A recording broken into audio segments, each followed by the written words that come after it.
Hello again, friends. In the 11 years that I've been doing Gear Facts, I've done 2 short reviews of the Boss DR-3 drum machine. Did I give it enough of a chance? Let's find out.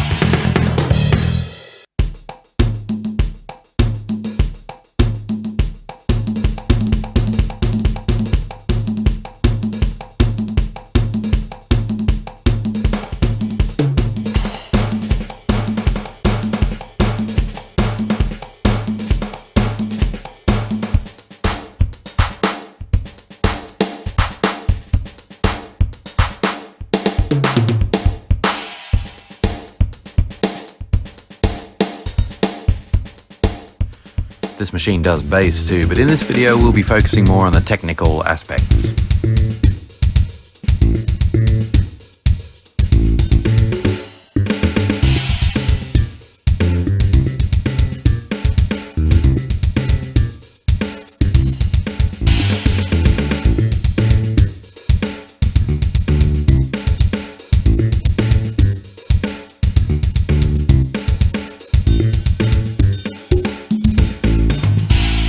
There are plenty of drum kits to choose from, but as I scroll through, I find myself just wanting a bit more quality.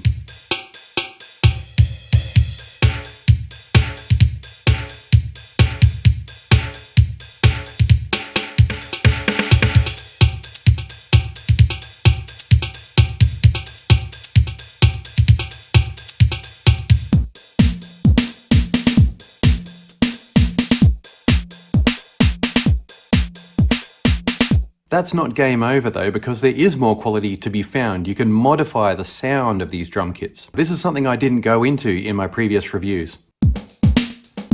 So we start off with the shape function. This gives us a few options for different timbres for the drum sounds. I'll just switch it off for comparison.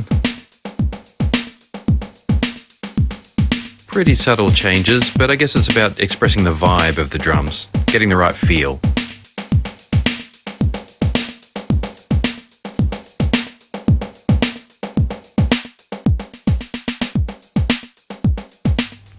But when you get into the compression function, you start to realize how pliable these sounds are.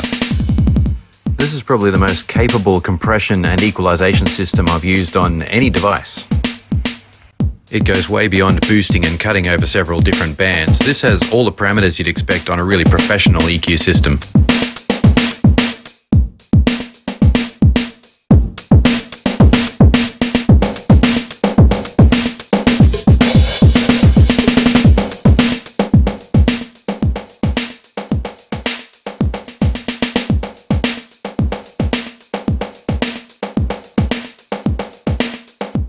And again, I'll let the dry signal through so you get a comparison.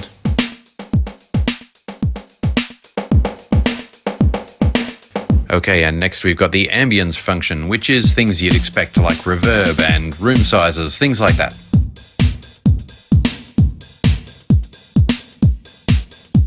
But again, its reach goes quite a lot further than you'd expect.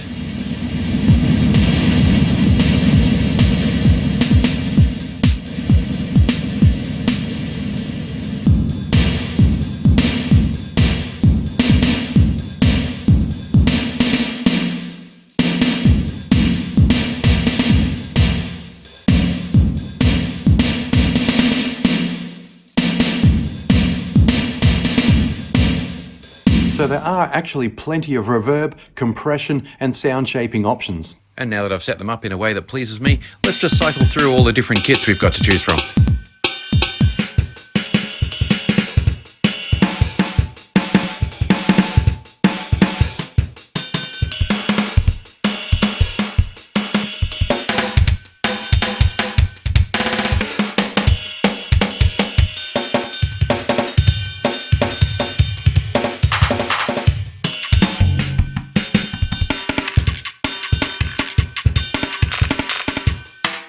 Incidentally, I know this video quality looks very grainy, but you need a special camera setup to give you a clear view of what's happening on the panel, as well as being able to read what's on the screen. So sorry about that, but it's the only way I could do it.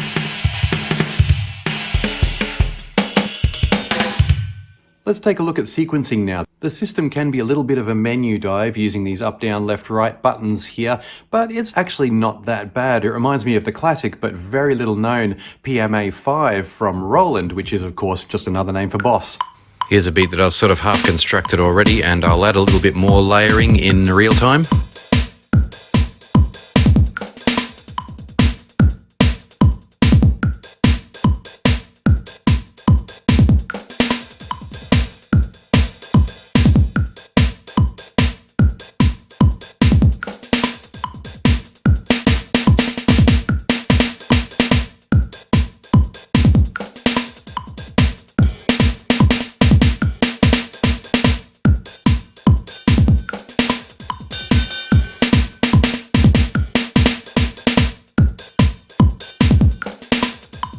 That was a total mess, of course, but it gives you an idea of how it works.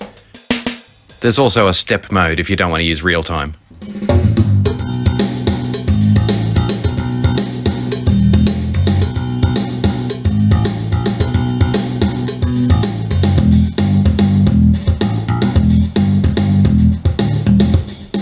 So to answer the question, did I give it enough of a chance? Well, no, I didn't. There were quite a lot more features that I've discovered. However, at the end of the day, time has moved on, and really for our percussion, we've got much better sources than drum machines like the DR-3 and others of its type. Still, I think there's a place for everything. It's nice, portable, takes batteries, has MIDI in, so there are plenty of applications for the DR-3. It's also handy for live work, I suppose. But as always, let me know what you think. Leave me a comment, and I'll see you on the next one.